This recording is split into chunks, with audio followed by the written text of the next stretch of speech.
அறக்கழகம் பார்வையாளர்களுக்கு வணக்கம். இன்று நாம் சந்திக்கிற அரசியல் விமர்சகர் ஊடகவியலாளர் திரு விவேகானந்தன் அவர்கள். வணக்கம். வணக்கம். குறிப்பா நேற்றிலிருந்து ஒரு விஷயம் வைரலாகிட்டு இருக்குது. குறிப்பா அரசுக்கு எதிராக யார் பேசினாலும் கிட்டத்தட்ட கைதுங்கிற நிலைமைக்கு டிவி அரசு வந்திருக்கிறதா என்று தெரியவில்லை. சட்டசபையில் நடந்த விஷயம் தெரியும். அது குறித்து சமூக ஊடகங்கள்ல பல்வேறு விஷயங்கள் பேசும் பொருளாக மாறியது. குறிப்பா விஜயோடைய பிறந்தநாள் பாத்தீங்கன்னாக்க தலைமை செயலகத்தில் அம்மோனிய வாயுவால் கசிந்தவர்களுக்காக நாங்கள் பிறந்தநாள் கொண்டாடக்கூடாதுன்னு சொன்னவர் நடிகை திரிசாவின் வீட்டில் பிறந்தநாள் கொண்டாட ஒரு போட்டோம் இருந்து சோசியல் மீடியாவில் விவாத பொருளாக மாறியது. அது டிஎம்கே ஐடிவில சேர்ந்த ஒருத்தர் பார்த்துருப்பீங்க. ஜென்சி கிட்ட சேர்ந்த பாத்தீங்கன்னா அது குறித்து விவாதம் பண்ணியிருக்கிறார். அந்த விவாதம் பண்ணல அணுகுமுறையில நமக்குமே சில சிக்கல்களும் முரண்பாடு இருக்கிறது. அது சரியா தவறாங்கிறத தாண்டி உடனே கைதுங்கிறது எந்த வயது தெரியல. ஏன்னா ஆல்ரெடி அதுக்கு ராத்திரி 12 மணில போய் கைது செய்யணும். 10 மணிக்கே போயிட்டாங்க. வாட்ஸ்அப்ல ஒரு பதிவு போட்டிருக்காங்க, அவ்வளவுதானே. எங்க தலைவர் முதலமைச்சர் இருக்கும்போது இந்த டிவிகே காரங்க எத்தனை முக்தார் அவர்கள் குண்டர் கைது செய்யப்பட்டிருக்கிறார். இது ஒரு கைது நடவடிக்கையாக தொடரும் படலமாகவே இருக்கிறது. இதை முதற்கட்டமா நீங்க எப்படி பாக்குறீங்க? முதல்ல அதுல இப்ப இவங்க எதை பயன்படுத்தி ஆட்சிக்கு வந்தாங்க அப்படிங்கறது அவங்களுக்கு நல்லாவே தெரியும். நம்ம எல்லாரையும் விட அவங்களுக்கு நல்லா தெரியும். நம்ம சரியா கேம்பெயினுக்கு போல, நம்ம எந்த ஊருக்கும் போய் கூட்டங்கள் நடத்தல, நம்மளுடைய மாவட்ட நிர்வாகிகள் பெரிய அளவுல உழைப்பு போட்டு எல்லா ஊர் கிராமங்கள் தோறும் போயிட்டு வீடு வீடா போய் மக்கள்கிட்ட கேம்பெயின் எல்லாம் பண்ணல. நம்மளுடைய வேட்பாளர்கள் அவங்களுடைய தொகுதியிலுடைய எல்லா ஊருக்கும் எல்லாம் கேம்பெயின் பண்ணல. சரியாக கேம்பெயினுக்கே போகாத தலைவர் மட்டும் இல்ல, சரியாக கேம்பெயினுக்கே போகாத வேட்பாளர்களும் டிவிகேல தான் இருந்தாங்க. ஆனா அவங்க எல்லாருமே வெற்றி பெற்றிருக்கிறாங்க. அப்ப இதுக்கெல்லாம் காரணம் அப்படிங்கிறது அவங்கள ஒரு பிராண்டாக மக்கள் முன்னாடி கொண்டு போய் சேர்க்கறதுக்கு சோசியல் மீடியாவும் இன்ஸ்டாகிராமும் ரீல்ஸும் அப்படிங்கிறது பெரிய அளவுல பயன்பட்டு. அது மட்டுமே டிவிக்கு ஆட்சிக்கு வர்றதுக்கு காரணமா இருந்துச்சான்னு கேட்டா அப்படி உறுதியா அது ஒரு காரணம், அது மட்டும்தான் காரணம்னு சொல்லிட முடியாது. ஆனா சோசியல் மீடியாவினுடைய ரீச், இன்ஸ்டாகிராம் அப்படிங்கிறது டிவிக்கு ஆட்சிக்கு வர்றதுக்கு மிகப்பெரிய அளவுல உதவி பண்ணியிருக்கு அப்படிங்கிறத யாருமே மறுக்க முடியாது. அப்ப அந்த இடத்துல அவங்களுடைய பிரச்சார ஸ்பேஸுக்குள்ளேயே அவங்க அம்பலப்படுறத அவங்க ரொம்ப ஒரு அன்யூஸ்வலா பாக்குறாங்க, அல்லது அதை ரொம்ப அச்சப்படுறாங்கன்ற மாதிரிதான் இது நம்ம பார்க்க வேண்டியது. ஏன் அப்படின்னா ஒரு ஒரு விமர்சனம் உங்க மேல வைக்கப்படுது. அந்த விமர்சனத்தை நீங்க அதை எதிர்கொள்ள ஏன் இவ்வளவு அச்சப்படுறீங்க அப்படிங்கிற கேள்வி இருக்கு. நீங்க சட்டமன்றத்துல ஃபயர் விடுறீங்க, சட்டமன்றத்துல எதிர்கட்சியை பார்த்து ஆக்ஷன் பண்றீங்க இப்படி இப்படின்னு சொல்லிட்டு அங்க நாங்க ஒருத்தரையும் விட மாட்டோம், நாங்க எங்க மேல நீங்க எவ்வளவு விமர்சனம் வேணா பண்ணுங்க, நீங்க எவ்வளவு விமர்சிக்கிறீங்களோ அவ்வளவுக்கு அவ்வளவு நாங்க வளர்ந்துகிட்டே இருப்போம் அப்படின்லாம் சொல்றீங்க. ஆனா ஒரு இன்ஸ்டாகிராம் ரீலை பார்த்து ஏன் இப்படி பயப்படுறீங்க அப்படின்ற கேள்வி வருது. ஒரு அந்த அன்பானந்தம் அவரோட பேர், அந்த ஜென்சியில இருக்கிறவரு, அவரோட வீட்டுக்கு இரவோடு இரவா கிட்டத்தட்ட ஒரு 7-8 போலீஸ் போயிட்டு நாங்க சர்ச் பண்றோம்னு சொல்லிட்டு போறாங்க. ஒரு இன்ஸ்டாகிராம் ரீல் தானே போட்டாரு அவரு. அந்த ரீல்ல உங்களுக்கு பிரச்சனை இருக்குது அப்படின்னா அந்த ரீலுக்கு என்ன நடவடிக்கையோ அதை நீங்க எடுக்க முடியும். இப்ப அவர் உங்களை பத்தி அவதூறா பேசுறாரு அல்லது உங்களுக்கு தனிப்பட்ட குடும்ப வாழ்க்கையை பத்தி பேசுறாரு அப்படின்னா நீங்க அதுக்கு அவர் மேல அவதூறு வழக்கு தொடுக்க முடியும். நைட்டோட நைட்டா நைட்டு 12 மணிக்கு போயிட்டு அவங்க வீட்டை சர்ச் பண்ற அளவுக்கு அவர் என்ன தீவிரவாதியா? அப்ப என்னன்னா நீங்க ஒரு இந்த மாதிரி ரீல்ஸ்ல நீங்க விஜயையோ அல்லது தாவேக்காவையோ யாராவது விமர்சித்தால் அவர்களுக்கும் இதுதான் நிலைமை அப்படிங்கிற ஒரு அச்சுறுத்தல் மெசேஜ ஒரு டிஎம்கே ஜென்சி அப்படிங்கிற பேர்ல அவங்க ஒரு கூட்டம் நடத்தி அந்த கூட்டத்துக்கு யாருமே எதிர்பார்க்காத வகையில, ஒருவேளை டிஎம்கே அபிஷியலா அவங்களுடைய கட்சி தலைமை சொல்லி கூட்டம் போட்டிருந்தா கூட இவ்வளவு இளைஞர்களை ஈர்க்க முடிஞ்சிருக்குமான்னு தெரியாது. தன்னிச்சையா அந்த தோல்விக்கு பிறகு அந்த இது எப்படி தோத்தாங்க அப்படிங்கிற கேள்வி எல்லாருக்குமே வந்துச்சு. யாருமே எதிர்பார்க்கல இப்படி ஒண்ணு நடக்கும், டிவிக்கு ஆட்சி அமைக்குங்கிறது யாருமே எதிர்பார்க்கல. அப்ப அந்த தோல்விக்கு பிறகு பல இளைஞர்களுக்கு ஒரு சோசியல் ஜஸ்டிஸ் பேசக்கூடிய ஒரு பார்ட்டி எப்படி இப்படி தோத்துது அப்படிங்கிற இதுல தன்னெழுச்சியா அவங்க அந்த கூட்டத்துக்கு வராங்க.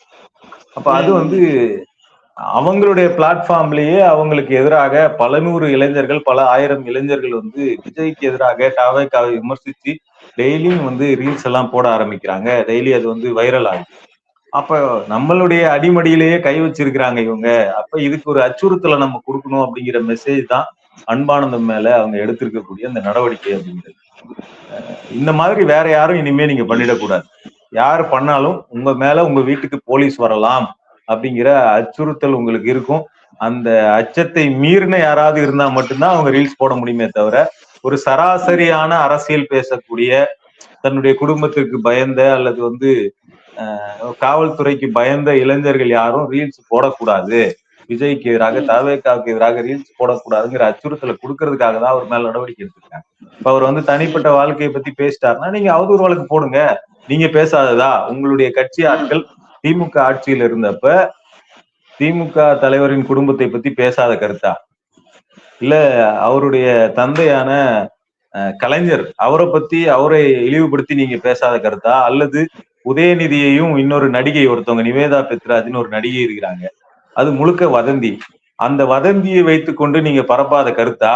இல்ல வந்து உதயநிதியோட பையன் வரைக்கும் நீங்க விட்டு வச்சீங்களா? உதயநிதிய பையன் இன்பநிதி வரைக்கும் அவருடைய போட்டோவை மார்க் பண்ணி அது வரைக்கும் நீங்க பரப்பாத கருத்தா? இதெல்லாம் விடையா வந்து இப்ப பரப்பிட்டு அன்பானந்தம் வந்து தப்பா பேசிட்டாரு, முதலமைச்சர் ஸ்டாலின் வந்து ஒரு பொம்பளை பொறுக்கி அப்படின்னு வெளிப்படையா பேசினாங்க, அவருக்கும் பாத்திமா பாபுவை கடத்தி கொண்டு போனார் அப்படின்னு தாவேக்காரங்க பேசினாங்க. அதை வந்து வதந்தி அப்படிங்கிறத பாத்திமா பாபுவே வந்து பதில் கொடுத்துருக்காங்க. அப்படி எல்லாம் ஒண்ணு நடந்ததே கிடையாது, எனக்கும் ஸ்டாலினுக்கும் எந்த சம்பந்தமும் கிடையாது அப்படின்னு அவங்களே பேட்டி கொடுத்துருக்காங்க. அப்ப நீங்க பண்ணாத எதை வந்து அன்பானந்தம் பண்ணிட்டாரு. நீங்க எல்லாம் ரொம்ப மோசமா பண்ணீங்க. அவர் வந்து ரொம்ப சட்டையரா தான் அதை பண்ணியிருக்கிறார். அவர் வந்து இன்னும் உங்களை வந்து அபியூஸ் பண்ணல, கெட்ட வார்த்தையை பயன்படுத்தி திட்டல, ஆபாசமா பேசல, சட்டையர் பண்ணியிருக்கிறார். அந்த சட்டையரே உங்களால பொறுத்துக்க முடியல, அதுவே உங்களுக்கு அவமானமா இருக்குன்னா தாராளமா அவதூறு வழக்கு தொடுங்க. அதை அவர் கோர்ட்ல ஃபேஸ் பண்ணுவார், அவர் சார்ந்த கட்சி ஃபேஸ் பண்ணுவோம், அல்லது அவர் தனிப்பட்ட முறையில் அதை ஃபேஸ் பண்ணுவார். ஆனா போலீஸ் அனுப்பி ஒரு தீவிரவாதி மாதிரி அவர் வீட்டுல சர்ச் பண்றதுக்கு என்ன இருக்கு? ஒரு ரீல்ஸ் போடுறாரு, அந்த ரீல்ஸ்ல இருக்கக்கூடிய கண்டென்ட் தானே உங்களுக்கு பிரச்சனை. அந்த கண்டென்ட்டுக்கு தானே நீங்க வழக்கு போடணும். அவர் வீட்டுல அவர் எதை மறைச்சு வச்சிருக்கிறாரு நீங்க போய் சர்ச் பண்ண போயிருக்கீங்க. அப்ப இது வந்து ஒரு பெரிய அச்சுறுத்தல். அவர் மட்டும் இல்ல, அவர் குடும்பம், நீங்க பேசுறதுக்கு நீங்க மட்டும் இல்ல உங்க குடும்பத்தையும் சேர்த்து நாங்க அச்சுறுத்துவோம் அப்படின்னு தான் அவங்க காட்டிக்கிட்டு இருக்காங்க. இதுல RS பாரதியே வந்து ஒரு பிரச்சனை கொடுத்திருக்காரு. இதன் மூலமாக விஜய்க்கு நான் எச்சரிக்கிறேன், நீ ஒருவர் போடுவதை தடுத்தால் 1,00,000 பேர் இதே செய்தியை வெளியிடுவோம். உன்னால் முடிந்தால் புகாரத்திற்கு தைரியம் இருந்தால் துணிச்சிருந்தால் எனக்கு கைது செய்வார்கள் சவால் வராரு. இன்னொன்னு உட்கட்சிக்குள், அதாவது திமுக உட்கட்சிக்குள்ளேயும் ஒரு பெரிய கட்டமைப்பு, புது கட்டமைப்பு உருவாக்குவதாக செய்தி.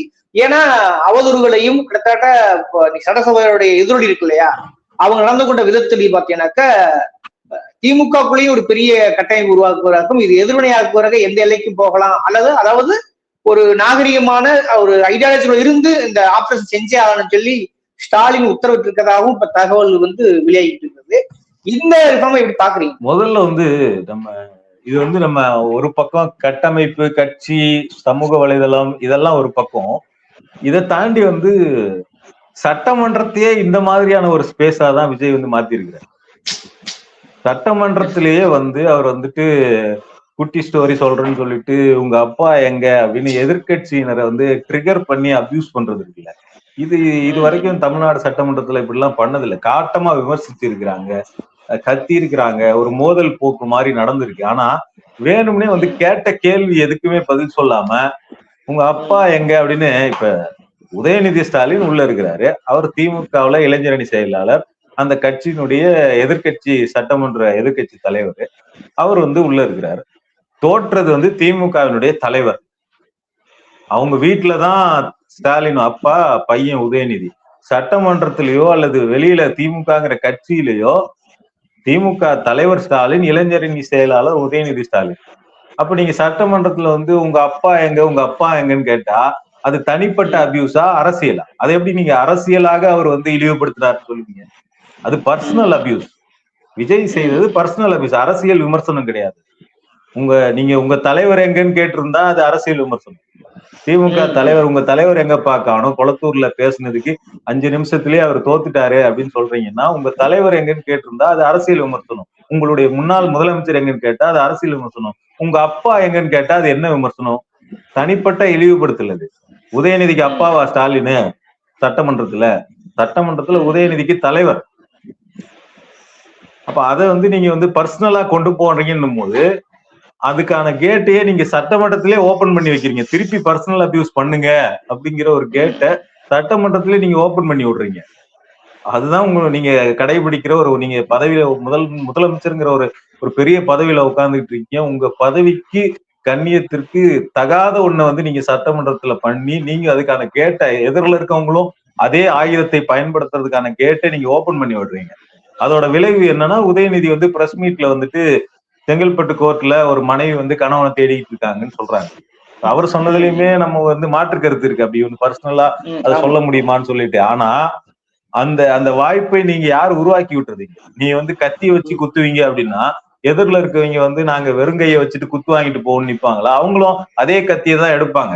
கத்தியை தூக்கிட்டு ஒருத்த ஓடியா இருக்கும்போது எதிரில இருக்கவங்க கத்தியை தான் எடுப்பாங்க. அப்ப இந்த மாதிரியான தமிழ்நாட்டு அரசியலே ஒரு அநாகரிகத்தை நோக்கி உருவாக்கக்கூடிய சூழலை வந்து சட்டமன்றத்துல இருந்து விஜயே தொடங்கி வைக்கிறாருன்னா, விஜய்க்கு கீழே இருக்கக்கூடிய அவங்க கட்சி நிர்வாகிகளோ, அமைச்சர்களோ, எம்எல்ஏக்களோ, அவங்களுக்கு கீழே இருக்கக்கூடிய அடிமட்ட நிர்வாகிகளோ அவங்க எந்த லெவலுக்கு போவாங்க அப்படின்னு நம்ம யோசிச்சு பார்க்கணும். இப்படித்தான் விஜய் வந்து அவருடைய பொது மேடையில் நின்றுட்டு ஸ்டாலின் அங்கிள்னு பேசினார். எல்லாமே அவர்கிட்ட இருந்து ஆரம்பிக்கிறது தான். அப்ப இது வந்து அவர் தொடங்கி வச்சது. இது அடுத்த கட்டத்துக்கு இப்ப சமூக வலைதளங்கள்ல நீங்க பேசுறத வந்து அதே பாணியதுன்னு அவங்களும் யூஸ் பண்ணுவாங்க. உங்களுக்கு ஒரு ஸ்டைல் இருக்கும்போது ரீல்ஸ் போடுறவங்களுக்கு ஒரு ஸ்டைல் இருக்கும்ல, அதே ஸ்டைல தானே அவங்களும் யூஸ் பண்ணுவாங்க. உங்களை பத்தி எதுவும் இல்லாதது பொல்லாததும் அவங்க சொல்லிட்டாங்களா? உங்களை பற்றி உங்களுடைய மனைவி நீங்கள் ஒரு நடிகையுடன் திருமணத்தை மீறிய உறவுல இருக்கிறீங்க அப்படின்னு உங்க மனைவி உங்கள் மீது குற்றச்சாட்டு வச்சிருக்கிறாங்க. யாரும் வந்து உங்க மனைவி சொல்லாமல் உங்கள் மனைவியினுடைய கடிதத்துல குறிப்பிடாத எதையும் ஒன்ன வந்து ஆர்டிபிஷியலா சொல்லி வந்து உங்களை யாரும் வந்து ஒரு பொய் குற்றச்சாட்டை வைத்து உங்களை யாரும் இது பண்ணல. பொய்யான விமர்சனத்தை யாரும் உங்க மேல வைக்கல. உங்கள் மனைவி உங்க மேல கோர்ட்ல புகார் கொடுத்திருக்கிறாங்க, நீங்க திருமணத்தை மீறிய உறவில் இருக்கிறீங்கன்னு சொல்லிட்டு. அப்ப ஒரு நடிகையோட நீங்க பொதுவெளியில அப்பியர் ஆவறீங்க, அதை நார்மலைஸ் பண்றீங்க. நீங்க தான் அதெல்லாம் பண்றீங்க. இன்னைக்கு அதே நடிகை வந்து கேக் வந்து வெட்டி ரிலீஸ் பண்றாங்க போட்டோவை.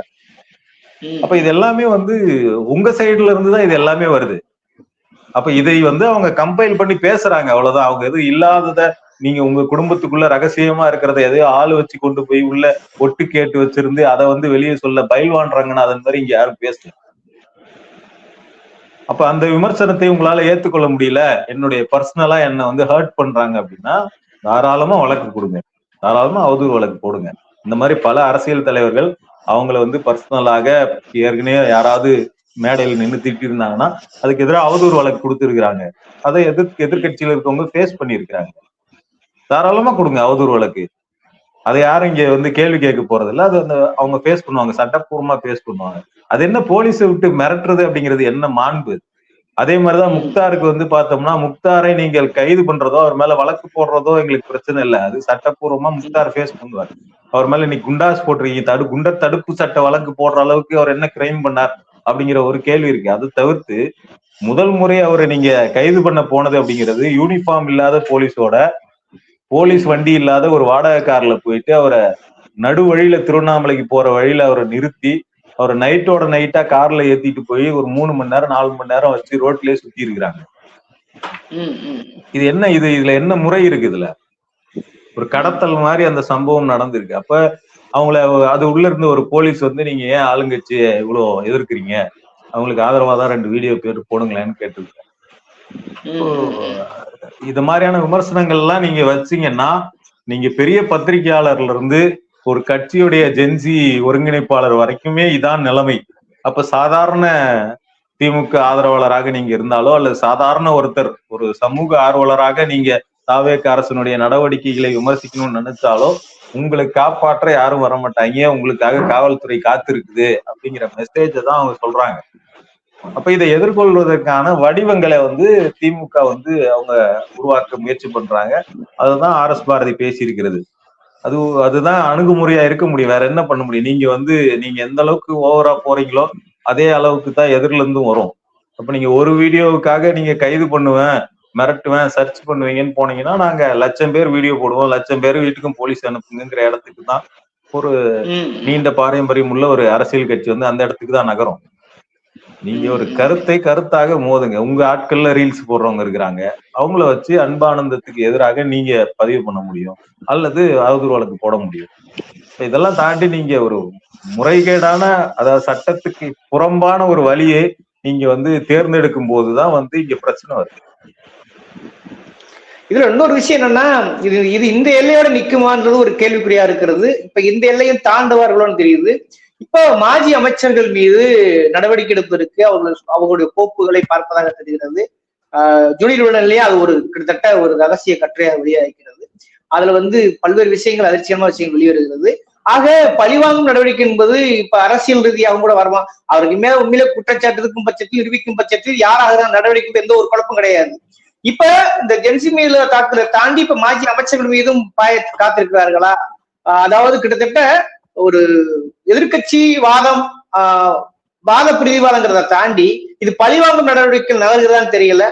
அதை எப்படி புரிஞ்சு? ஆக்சுவலா நீங்க வந்து ஊழலை ஒழிக்க போறேன் அது இதுன்னு சொல்லிட்டு முதல்ல ஆதவ அர்ஜுனா தான் இந்த ஆட்சிக்கு வந்த உடனே நாங்க ஊழலை ஒழிச்சிட்டோம்னு சொன்னாரு.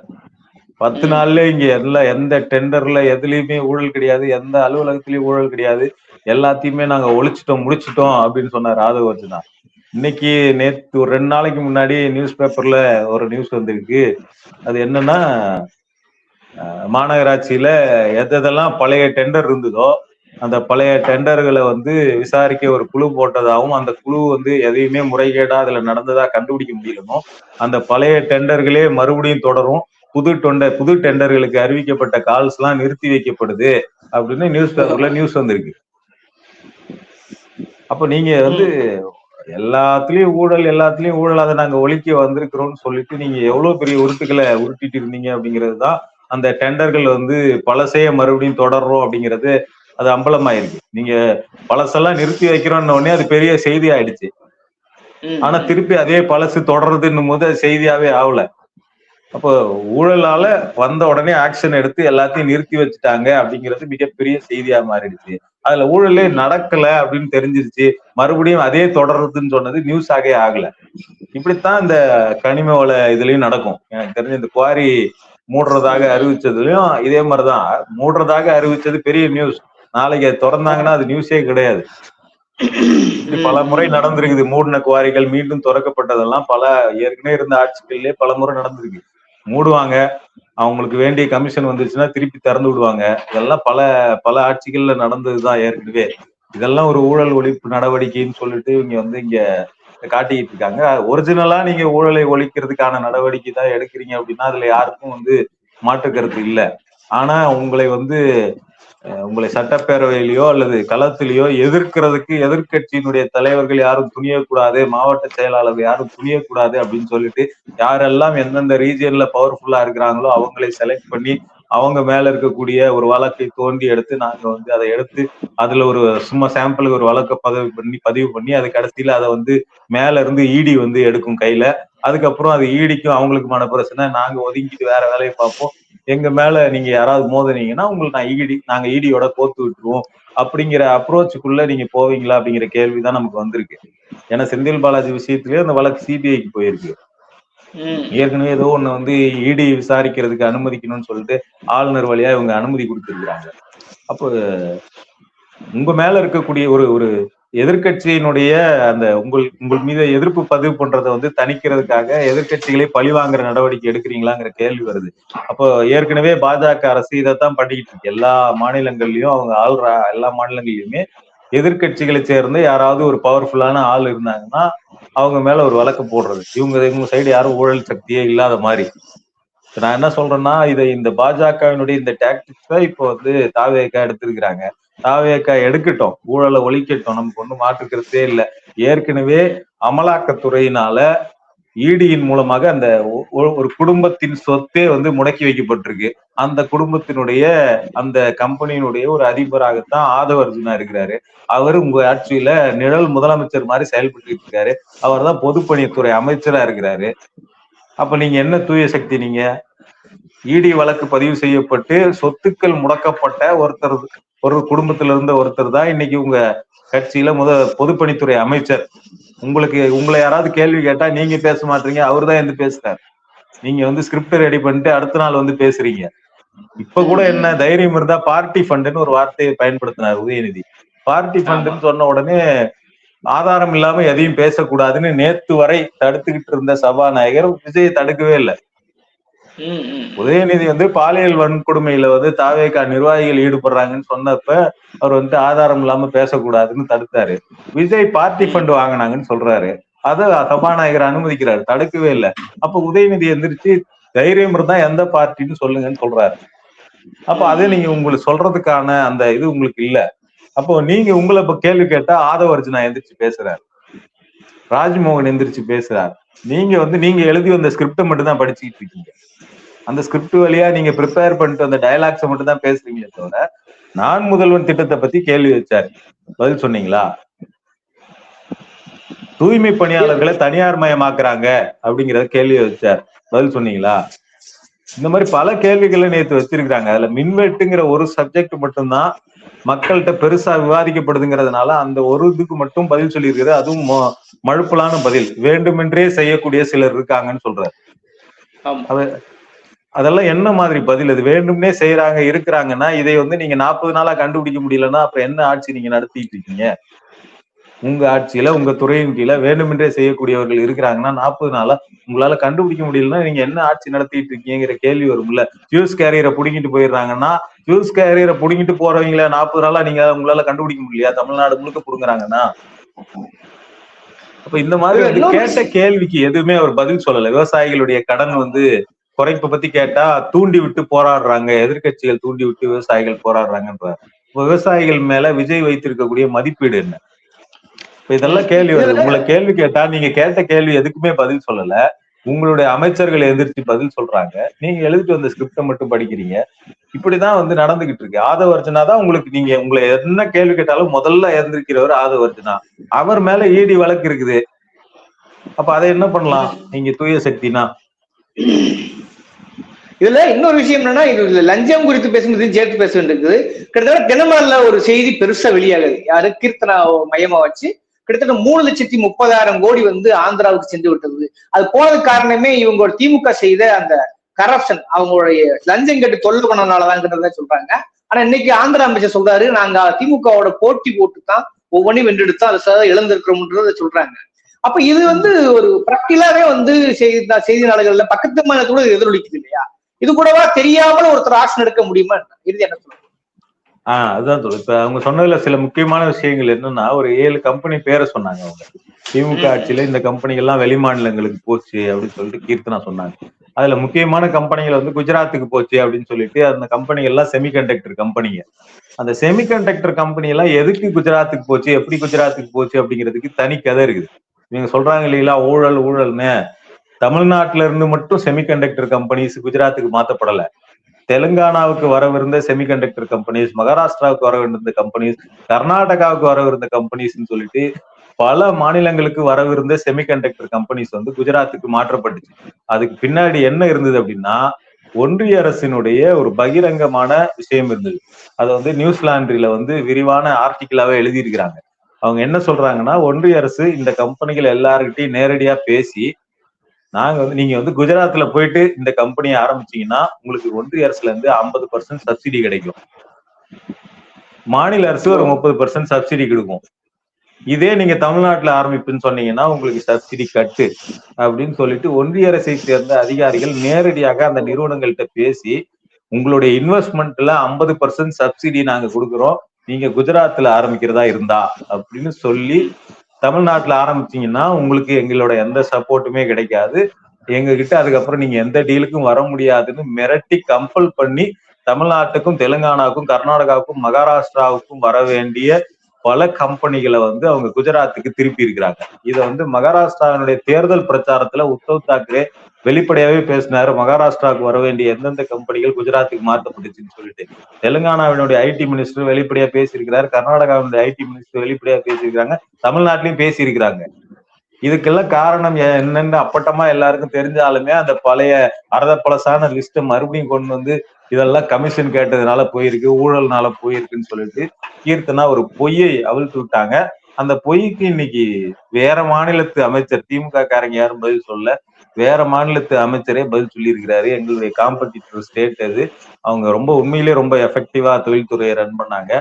அவங்க அதுக்காக பாராட்டப்பட வேண்டியவங்கன்னு சொல்லி. ஓகே, இந்த மாதிரியான கூர்மையான விவாதம் சொல்லி அறக்கலத்துக்கு நேரம் ஒதுக்க நன்றி.